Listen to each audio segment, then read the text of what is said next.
My name is Mark Dombrowski. Kerry Atwood. Kirk Ziegler, and I'm a lifeguard on the North Shore. I work as a jet ski rescue operator. And I am a water safety officer too. I've been guarding here for 40 years, from 1975 till 2014.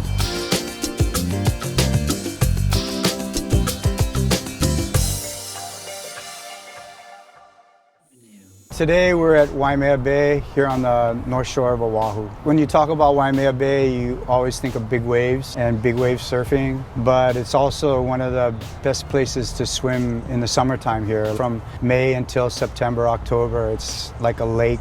Water is crystal clear, and then in the wintertime you get these big waves and all the people coming down. Every day is different. One day it can be small like today. A couple of days we can have 15 to 20 foot surf, and it's a completely different job.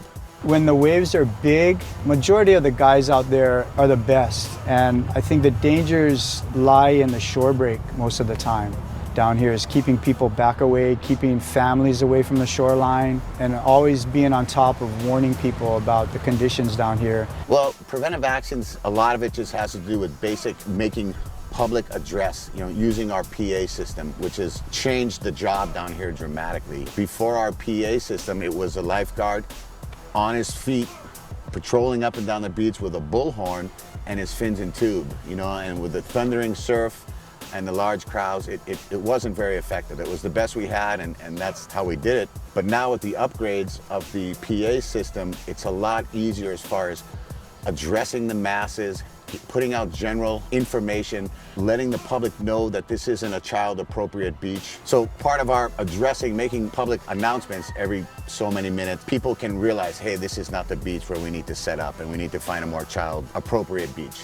We're not really known for a lot of neck and back injuries here, but we do have, we have a high volume of rescues here. We get more rescues at Waimea than any other station in District 3, just because we have a lot more people coming here. And between the shore break and the rip current, it's a busy beach. We do any kind of rescue between inshore to 2 miles offshore.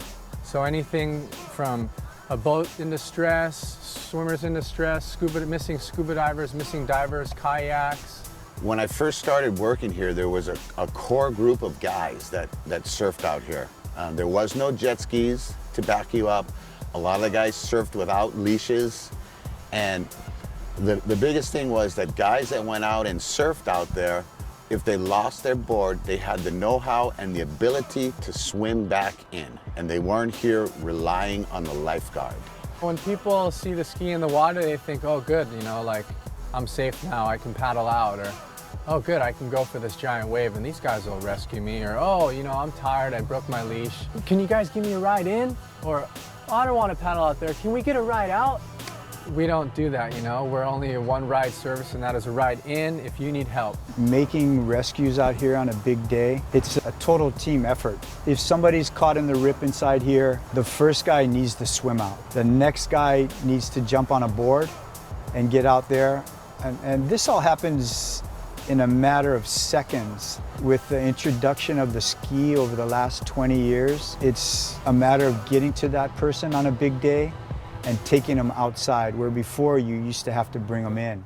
The river is another hazard. It's out of our sight. It's behind our views. We don't recommend swimming in it at all. It is tainted. You could be infected with leptospirosis. The river's not really an acceptable or suitable swimming place for children when the waves are big. The river does have its own hazards when it fills up and it breaks through, and it creates the stationary wave that everybody is so familiar with. And we have people from top pro surfers to just every regular day residents will spend hours digging the river to create that stationary wave. And that's really a popular thing to do, especially when the surf has gone down in the wintertime. There's like a day like today when there isn't a lot of surf, and a lot of rain will fill up the river. And that can be extremely dangerous. I've personally almost drowned a few times riding the river. The river just comes out of Waimea Valley. It's rain, and there's usually quite a delay. It takes about a 6-hour delay from a heavy rain to actually filling the river. So it can be raining all day, and then the sun can come out and the river can swell and break. What makes it dangerous is the incredible force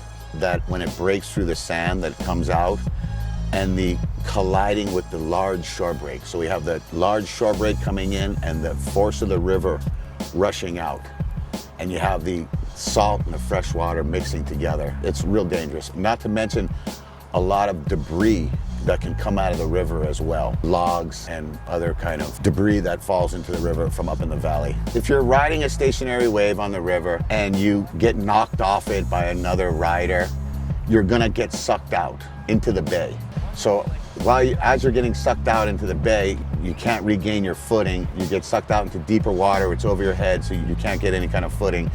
And then you have to contend with the river rushing out and the large, dangerous shore break.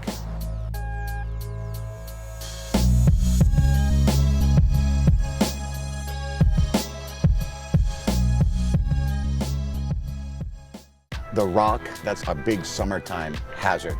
And we get questions on that all the time, people asking us about the safety of the rock. And it's a big draw. People come here from all over the world and ask us about the rock. I can say this though, from all the years I've worked here, the rock does possess its hazards. The jump rock is a summertime thing. When the bay is calm, there's not a lot of sand getting moved around. So when people jump off, they jump off into 6 to 8 feet of water-ish, 10 feet sometimes. The dangers is people come, they see it on YouTube, oh, I want to go jump off the rock at Waimea. And then they come in the wintertime and there's surf breaking, there's sand moving, all of a sudden there's a sandbar over there and it's like 3 or 4 feet. Of course we don't let anybody jump off, but you know, we're only here 9 to 5, someone wants to come later, jump off the rock.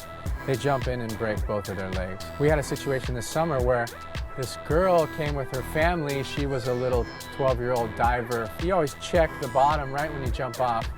Her dad didn't check, told her to do some little spinny dive thing, dove, ended up breaking both of her ankles because she did a killer dive, but in here there was a big consequence to that and we had to take her away and the ambulance took her. My 25 years of working here, it's been an honor. I'd like to give credit to the guys that came before me because I didn't just show up on scene and start lifeguarding Waimea Bay. You know, I was taught how to work here. It's a demanding beach. And a lot of the things that we do down here are different than other beaches, and I was taught that by some great guys that came before me. If I get to pass my knowledge on, it'll truly be an honor. You can't compare this job to any other job. I never thought in a million years I'd be here for 40 years. It just happened to be that way, and I'm stoked that I was able to do it for this long. There's no other job like this in the world. The work environment, the people you work with, the people you meet, and the office. Every day, rain or shine, it's like big waves, small waves, doesn't matter. It's just a great opportunity to work in a great environment with the right people.